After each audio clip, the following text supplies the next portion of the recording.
서로 사랑하는 것. 그래서 성도들이 서로 사랑하지 않으면 하나님이 없는 것처럼 생각합니다. 서로 사랑함을 통해서 하나님이 우리 아버지 되시며 나타낼 수 있는 우리 모든 보상교수님들 되기를 바랍니다. 날씨가 참 선선해졌고 많은 사람들이 가을을 참 좋아합니다. 필리핀에 선교하시는 분수님이 와서 이 가을 날씨를 딱 느낄 때 너무너무 좋아요. 시원한 차를 운전하고 가다가 보면은 이 가을 날씨가 너무 좋으니까 이때는 에어컨도 틀 필요 없이 창문을 탁 열고 한번 손을 탁 내려봅니다. 그죠? 그 촉감이 참 좋아요. 시원한 거지. 너무 좋아서 한번 감정을 해도 탁 웃겨졌는데 곧바로 뭐 실망이 나고 이 선선한 바람이 잡아지지 않습니다. 그죠? 바람은 손으로 가득 느껴질 뿐이지, 그렇죠? 바람은 잡을 수 없는 것입니다. 아무리 잡으려도 이 바람은 손가락 사이에 다 빠져나가 빈손만이 남습니다. 왜냐하면 바람이라는 것은 느끼는 것이지 주는 것이 아니기 때문에 그렇습니다. 그래서 전도자는 우리 손에 무엇을 쥐고 소유하려고 하는 모든 것들이 바로 바람을 잡는 것 같이 헛되다라고 그렇게 이야기합니다. 손으로 잡으려는 것, 내 것으로 만들려는 것, 영원토록 내 소유로 삼고자 하는 이 모든 것들이 헛되다, 잡을 수 없다, 바람을 잡는 것 같다. 그래서 이런 인생을 보니까 인생이 험하다고 이야기합니다. 인생이 험한 이유가 뭔가? 오늘 15절 16절 읽어봅시다. 시작. 그가 모태에서 벌거벗고 나왔은즉 그가 나온 대로 돌아가고 수고하여 얻은 것을 아무것도 자기 손에 가지고 가지 못하리니 이것도 큰 불행이야. 어떻게 왔든지 그대로 가리니 바람을 잡는 수호가 그에게 무엇이 있느냐. 금이고 원이고 자녀고 성공이고 출세고 다 잡으려고 합니다. 근데 이 땅에서 사람들이 다 잡고 싶었던 것들을 다 잡았던 이 전도자가 오늘 우리에게 얘기합니다.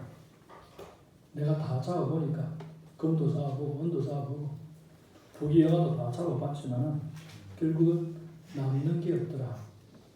손에서 다 빠져나가더라.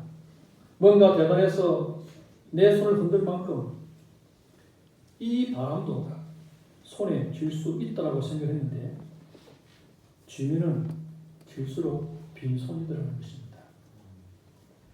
전도자는 왜 인생을 험하다고 표현한 걸까? 그 첫 번째가 아무리 가져도 만족이 없어서 험하다는 것입니다. 10절 말씀 읽어봅시다. 10절 시작. 은을 사랑하는 자는 은으로 만족하지 못하고 풍요를 사랑하는 자는 소득으로 만족하지 않는 이것도 들어라. 여러분, 아무리 은을 소유해도 만족하지 못하는 게 사람입니다.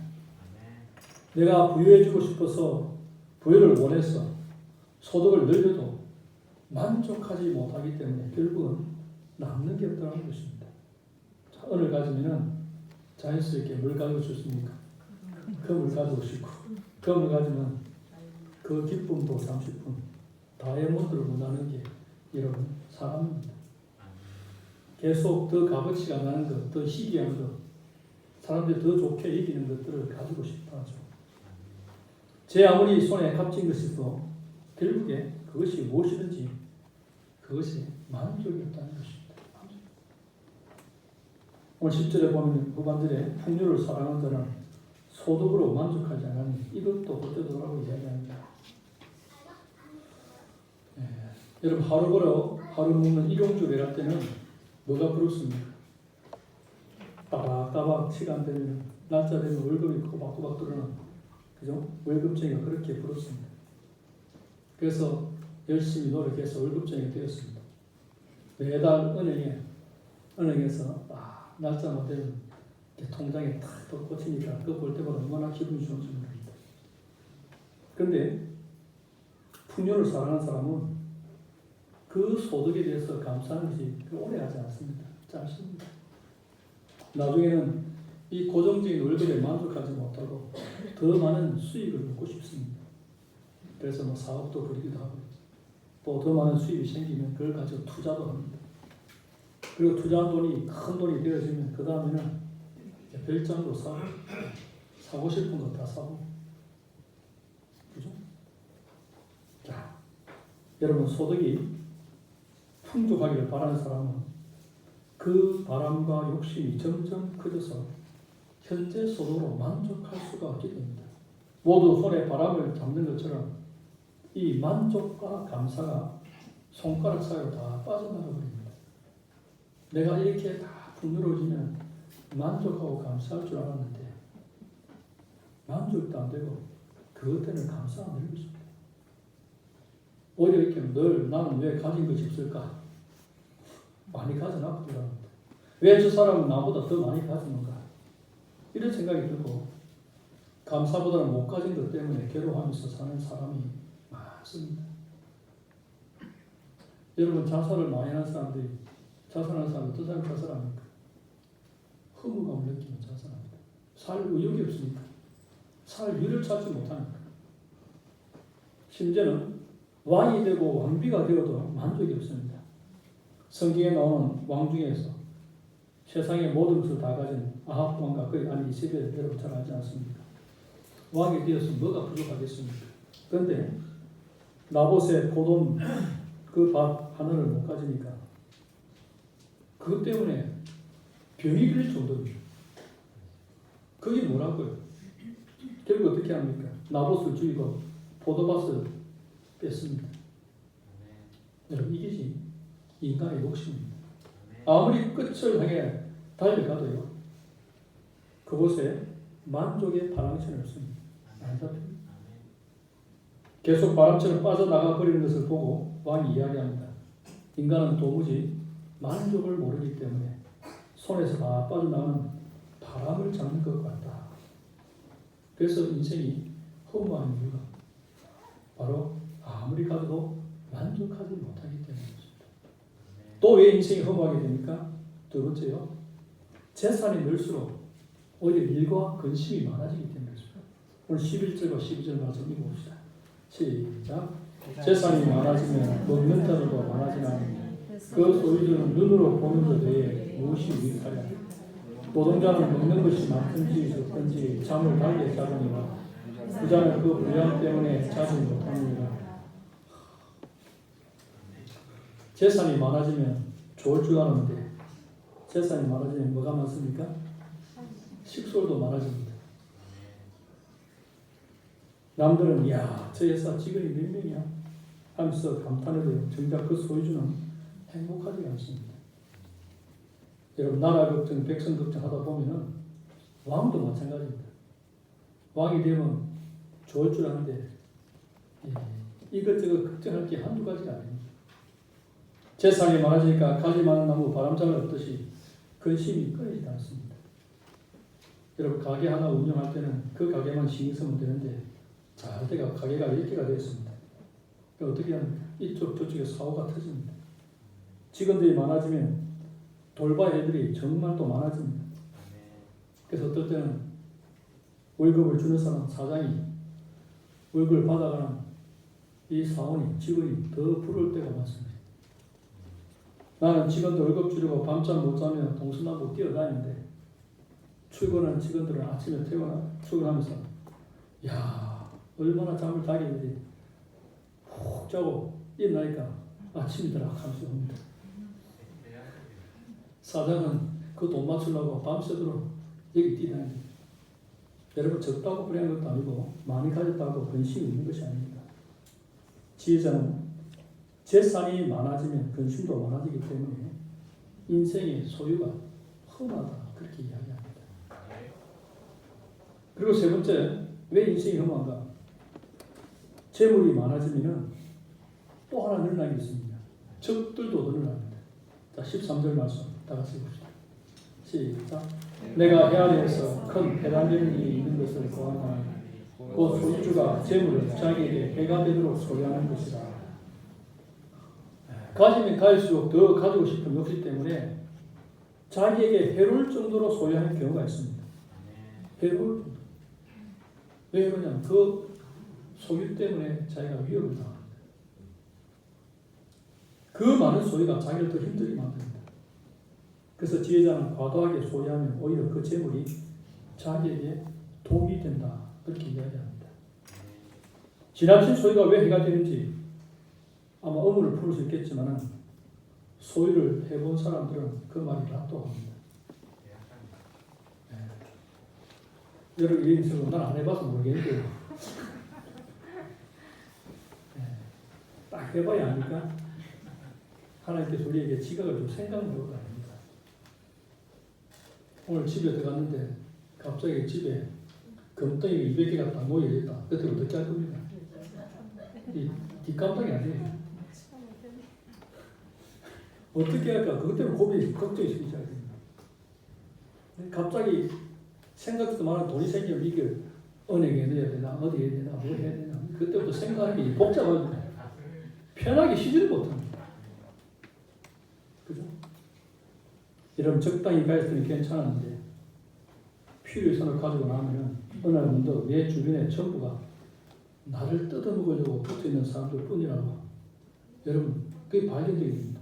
때로는 친구의 얼굴로 가장한 도둑이 다 가져와서 뭐라도 가져가려고 애를 쓰는 모습을 발견하면서 인생이 허무함을 느낍니다. 야, 저 친구가 저럴 줄 몰랐네.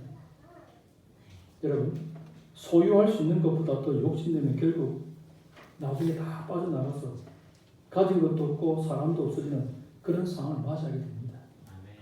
그래서 하나님이 복을 많이 주셔서 내게 필요한 것보다 더 많이 소유하게 될 때는 빨리 나눠야 됩니다.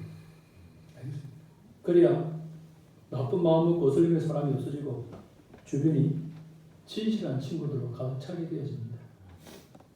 여러분 잘 아는 경주의 최부자 알지 않습니까? 그 집이 경주 최부자 지금 400년간 부자로 살아왔는데 그 집에 가언이 있습니다. 하나는 사방백리안에 굶어 죽는 사람이 없게 하라는 것입니다.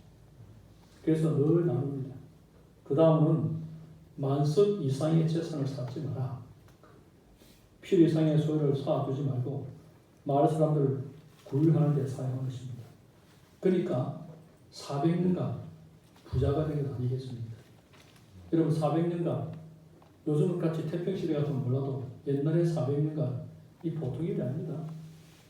예전에는 3년이 멀다 하고 전쟁이 터졌습니다. 그 사이에 왜구들이 한두 번 쳐들어왔겠습니까? 400년 동안 왕이 한두 번 바뀌었겠습니다. 여러분 왕이 바뀌면 토지 개혁도 일어나고 외구가 쳐들어오면 재산 다 빼앗길 텐데 끌어안고 살 필요 없다는 거죠. 오히려 외구가 쳐들어올 때 그 경주 채식집에 밥을 얻어먹은 사람들이 삽자루 들고 꽃갱이 들고 나와서 그 집 곳간을 지켜주었기 때문에 전쟁 중에도 부자로 남을 수 있었다는 것입니다. 여러분 소유 이상을 가졌다면 전쟁이 일어날 때 그 집 곳간부터 불탔을 텐데 오히려 동네 사람들이 그 집 곳간부터 지키겠다면 저기 우리 양식인데 최고자 집에 있는 그 양식은 우리를 위한 양식이라 생각했기 때문에 저거 불타버리면 우리 다 굶어 죽는다. 그러니까 목숨 걸고 지켜줍니다. 그리고 내 인생이 뭐냐? 나의 모든 재물들이 한순간에 사라집니다. 자, 14절 말씀 읽어봅시다. 14절은 시작. 그 재물이 재난을 당할 때 없어지나요? 비록 아들은 낳았으나 그 손에 아무것도 없느니라. 여러분 아무리 재산을 많이 쌓아두고 3, 400까지 유산을 물려줘야지 계획하더라고요. 재난이 일어나면 하루아침에 다 사라집니다. 자손이 있어도 물려줄 게 없는 그 인생이 너무나도 많습니다. 방마다 현금으로 채워놔도 불 한 번 나면 다 타버려요. 요즘 현금이 중요하다고 막 현금으로 집을 사는데 불 나쁘면 어떻게 돼요? 뭐 지하철 넣어놓죠. 뭔가 생각도 하고 지질 나가고 막 꺼집으면 돼요. 여러분 하나님이 지켜주지 않으면 대책이 없습니다. 그죠? 어느 날 갑자기 큰 병이 들어서 모아놓은 재물 하나도 누리지 못하고 빈손으로 가야 하는 게 또 인생입니다. 어차피 빠져나갈 바람 같은 재물 내 손에 있을 때 잘 사용하는 것이 그것이 바로 실입니다. 이거 생각하면요 인생이 다 허무하죠. 아둥바둥 살아봤자 뭡니까? 만족도 없고 언젠가 다 바람처럼 다 날아가 버리는데 내가 어떤 줄도 잡고 그렇게 살아왔는지 그죠? 그래서 요즘 우리나라에서 제일 돈 잘 쓰는 사람 누굽니까? 돈은 벌어놨고 시간이 빠르다. 그러니까 50대 사람 돈을 잘 써요. 그죠? 그러니까 카페 같은 데 보면 전부 다 50대 자식 케어하고 돈 이제 써야 되는데 그러니까 우상이 뭡니까? 건강이 우상이에요. 건강하지 못하면 못 쓴다. 그러니까 죽을 돈 사람 또 운동하고 밖에다 운동하는 사람 보세요. 전부 다. 그런데 여러분 전도서는 우리 인생의 허물을 정당하게 드러내지만 우리가 허무한 채로 살아가는 것을 원치 않는 책이기 때문에 그 나머지 구절들은 이 허무한 인생을 반짝반짝 빛나고 가슴 터질 듯한 감격으로 살아가는 그 방법들을 우리에게 가르쳐주고 있습니다. 이 허무한 삶을 감격으로 바꾸는 인생이 어떤 인생인가? 그 첫 번째가 우리 날마다 매일의 삶에서 즐거움을 찾는 삶입니다. 하나님께서는 매 순간 모든 일에 즐거울 거리를 넣어주셨습니다. 내 인생에는 어떤 즐거움을 숨기시는지 그걸 찾는 것이 인생을 신바람나게 만드는 것입니다. 자, 18절 말씀 다 같이 합시다. 시작. 사람이 하나님께서 내게 주시나 그 일평생에 먹고 마시며 해아에 사는 모든 수고 중에서 나를 보는 것이 승하고 얼마를 내가 보아하니 그것이 그의 목표가. 보세요. 수고하는 가운데서 낙을 보는 것, 수고하는 가운데 즐거움을 누리는 것. 알겠습니다? 밥 먹을 때만 즐거움이 아니고 우리가 힘써서 일하지만 만약 그것이 내게 즐거움이 된다면 그것이 선하고 아름다운 큰 기쁨이 나는 것입니다. 그래서 우리 손에서 사라지지 않고 남는 게 뭐냐? 즐거워하면서 한 일. 알겠습니까? 기쁘고 즐거움으로 한 모든 그 일들은 바람처럼 빠져나가는 게 없어지지 않습니다. 마지못해서 하는 일은 손바닥에 다 사라져 버리지만 아무리 힘든 일, 심지어 내가 원치 않았던 일 하더라도 하나님께서 넣어두신 즐거움을 발견한다면 알겠습니까? 그것은 영원한 것입니다. 분명히 육체적으로 힘들고 고달픈데 하나님께서 그 일을 하게 하셨고 그 일이 너무 기쁘고 보람이 있습니다. 감사하잖아요. 그것은 영원히 남습니다.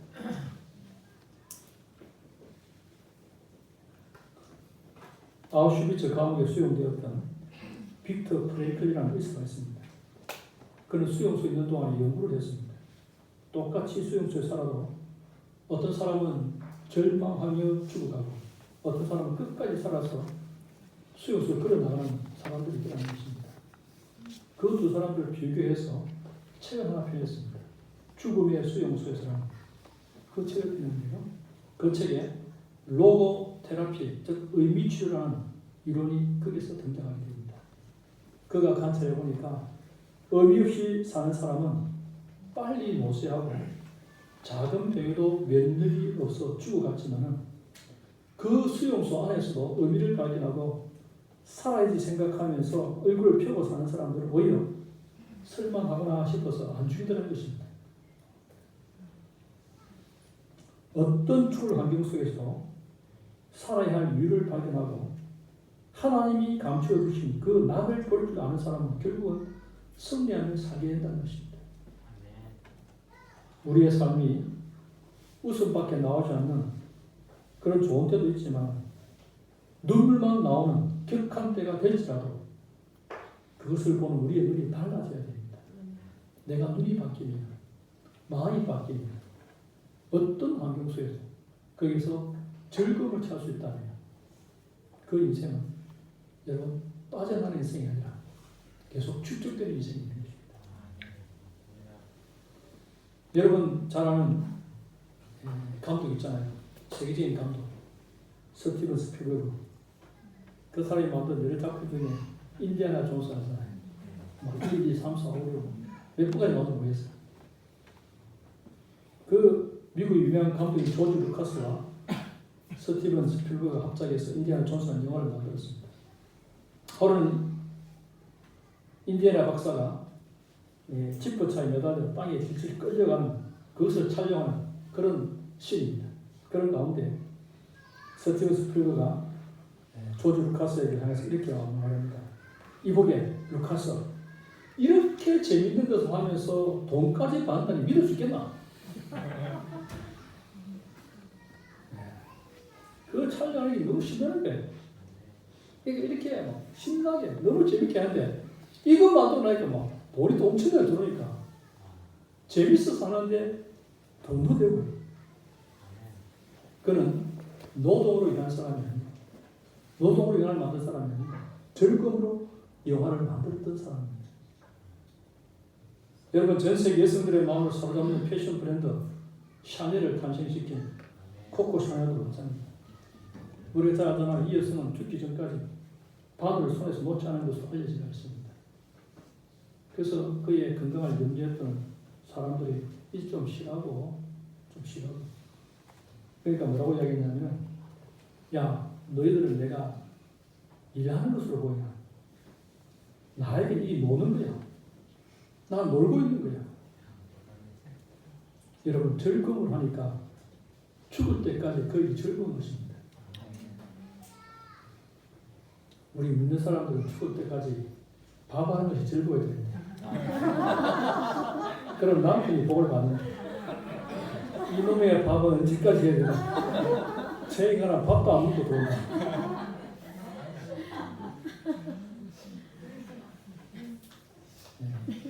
예수 믿는 사람들이 밥 하는 즐거움만 가져도요. 아마 남자들이 결혼 대상자로 예수 믿는 사람들은 죽을 때 박국증 느꼈다.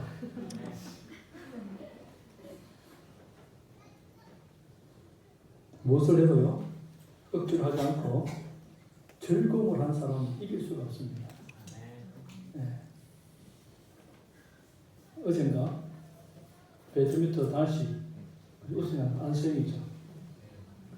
호주 하는 말이 즐긴다. 그러니까 올해 와서 뭐 메달을 9개 땄다. 독보적인 존재예요. 어떻게 보면 그렇게 힘든데 부산까지 가고 쩔뚝거리면서 건너갔다. 여러분, 즐거움을 하는 사람들, 이 신이 나서 하는 사람들은 이거는 노력을 하고 게임이 안 됩니다.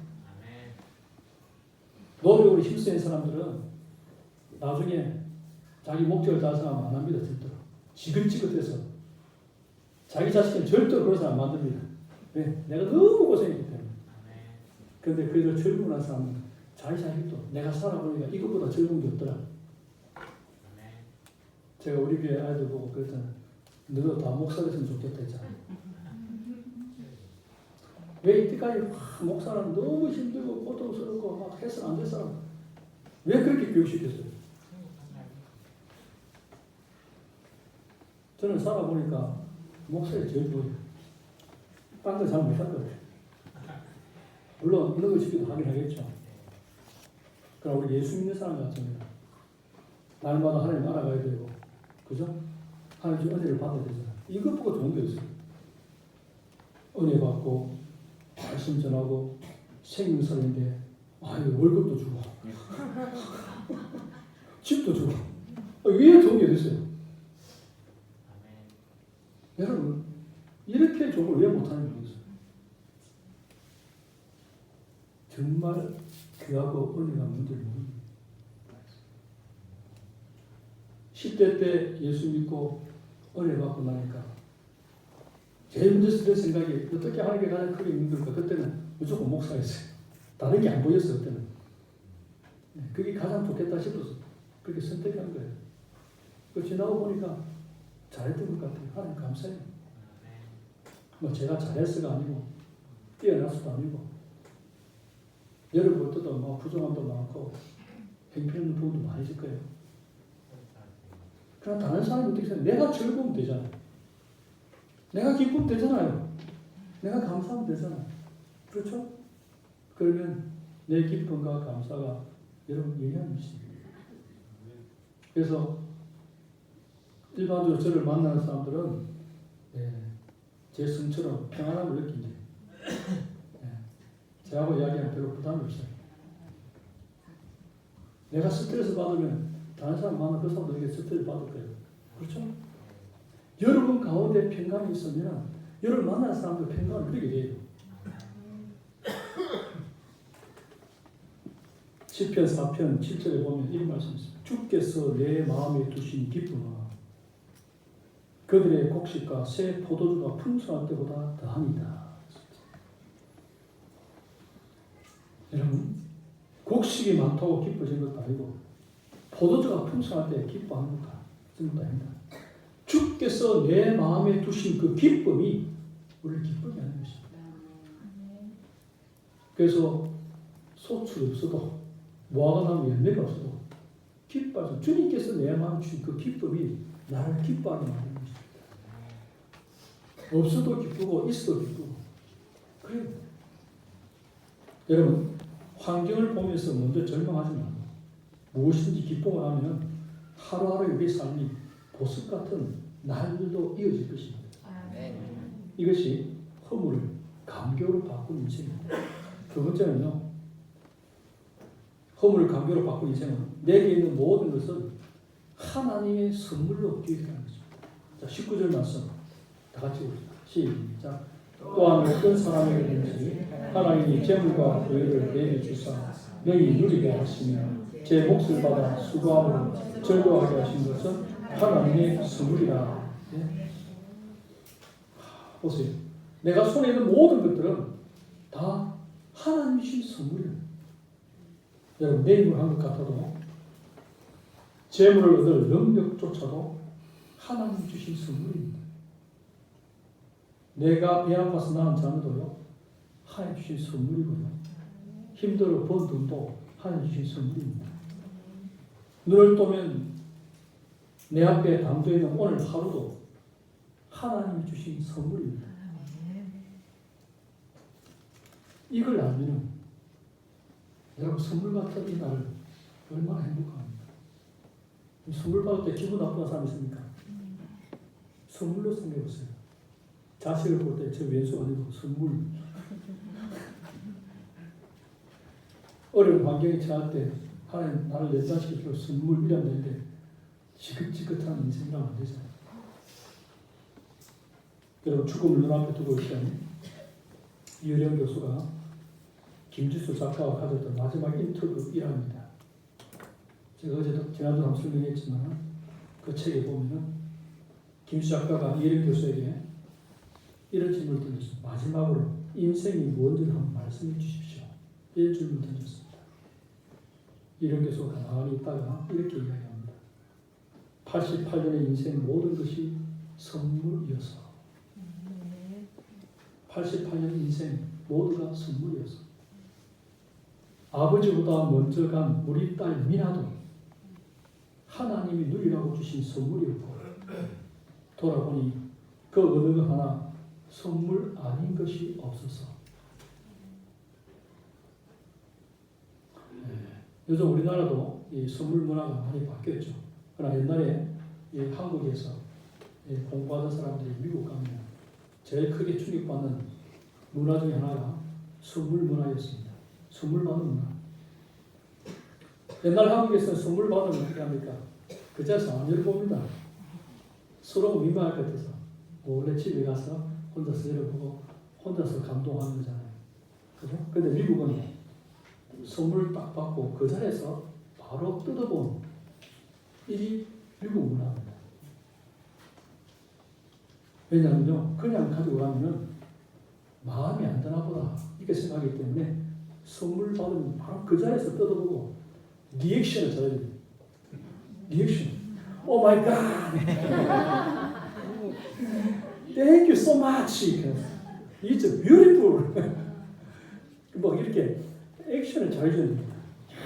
이게 정말 내가 갖고 싶었던 그런 선물이다. 너무 고맙다. 고맙다고 막 뭐 뽀뽀 대주고 막 그렇게 이렇게 기강된 톤으로 기뻐해 주면은 선물한 사람의 기분이 그렇게 좋습니다. 선물한 사람의 기분이 이게 바로 선물입니다. 받아놓고 집에 가서 어디 던지도 모르게 던져놓는 게 아니라 선물한 사람에게 기쁨을 주기 위해서 바로 그 앞에서 뜯어보는 것입니다. 결국 제일 기쁜 사람이 누굽니까? 선물한 사람. 선물한 사람. 자, 하나님께서 우리에게 선물을 주지 않습니다. 우리의 인생도 하나님 주신 선물입니다. 내가 가진 모든 선물입니다. 내가 하는 일도 그렇고. 자, 우리가 이렇게 선물로 생각하고 살아가면 하나님께서 어떻게 계시냐? 야, 너는 그런 작은 곳에서도 기쁨을 누리는구나. 내 작은 선물도 넌 정말 귀하게 여기는구나. 하나님이 이렇게 여기는 사람에게 어찌 더 좋은 선물을 주시지 않겠습니까? 하나님 주신 모든 선물을 뜯어보고 거기에 경탄하고 감동하는 사람, 이런 사람이 어떤 사람이냐? 지혜로운 사람이야. 오늘 설교 말하는 지혜로운 사람. 허물을 감격으로 바꾸는 인생이 바로 그래요. 날마다의 삶 속에서 즐거움을 찾아야 됩니다. 나이보다 하루하루 삶 속에서. 그 다음에 인생을 내가 만나는 모든 순간들을 선물로 이기는 것입니다. 선물. 그 다음 세 번째요. 하루하루 감사로 사는 것입니다. 20절 말씀. 다 같이 봅시다. 시작. 그는 자기의 생명의 날을 깊이 생각하지 아니하니 이는 하나님이 그의 마음에 기뻐하는 것으로 응답하십니다. 자, 이 말을 잘 해석해야 됩니다. 지혜자는 자기의 생명의 날을 깊이 생각하지 않는다. 이게 무슨 말이냐? 내가 이제 얼마 동안 살까? 내가 몇 살까지 살지? 내게 남아있는 날 동안 내가 뭐 먹고 살까? 이런 앞날을 걱정하지 않는다는 것입니다. 알겠습니까? 왜냐하면 하나님께서 그 마음에 기뻐하시는 응답해 줄 것을 믿기 때문에 하나님이 기뻐하시는 대로 내게 응답을 믿기 때문에 그거 걱정하지 않는 거예요. 생명의 날을 깊이 생각하는 거예요. 내가 언제까지 살 건가? 뭐하고 살 건가? 뭐 먹고 살 건가? 이거 생각할 필요가 없는 것입니다. 하나님께서 하나님의 뜻대로 하나님 기쁘신 뜻대로 나에게 모든 필요한 것을 주실 것이기 때문에 그 믿음이 있기 때문에 앞날을 의식주 문제 때문에 염려와 걱정 안 한다는 것입니다. 왜냐하면요, 우리가 날마다 주신 하나님께 공급해 준다는 그런 믿음이 없으면 우리 마음속에 걱정과 근심이 생기고 감사가 사라집니다. 많은 사람들이 내일 걱정 때문에 오늘 감사를 놓치고 삽니다. 그러다 보면 손에 잡히는 날이 한 날도 없습니다. 어제도 오늘도 걱정하고 내일은 내일 걱정하고 눈만 뜨면 걱정만. 반대로 내일은 내일 알아서 하루 지나면 그러니까 또 내일 또 하루 더 들려면 날마다 감사합니다. 반면에요, 어떤 상황에서 하나님 주신 즐거움을 발견하고 산다면 여러분 인생을 반짝반짝 빛나는 보석처럼 감격적으로 살 수가 있습니다. 그 우리 믿는 사람들은 잘 안 되지만 훈련하셔야 돼요. 리액션 잘하고 돼요. 세계 또 가식들에 그렇게 하려고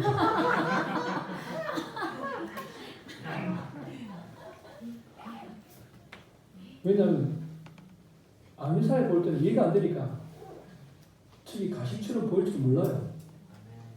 뒷불이 뭐 있다고? 지금 네 꼬라지에 네 편에 뭐 웃을 일이 뭐 있다고? 아이고 진짜 기가 차다 기가 차다 할 줄 몰라도 니는 그렇게 비나. 근데 어쩌노? 내가 좋은데 내가 기쁜데 어쩌노? 내 솔직한 감정이 기쁜데 형편은 어렵고 힘들어도 전혀 불행하지 않는데 불행한 생각이 안 드는데 뭐 이것도 좀 있으면 지나가겠지. 우리는요 조금 아파도 걱정 안 되니까 이게 또 뭐 큰 병은 아닌지 뭐 온갖 생각들이 상상이 나게 되어갖고 막 죽을 때까지 갑니다. 그래가 막 걱정해도 연륜 찾아봅니다. 막 뒤져보기도 하고 비슷한 현상이 좀 위험한 병하고 연결되어지면 아주 더 큰 걱정으로 발전합니다. 그거 한다고 합니다. 그 언제 소리 지납니까? 병원 가서 딱 검사 보니까 이거 아무것도 아니다 이러면 그 순간에 하루 다 났을 거예요.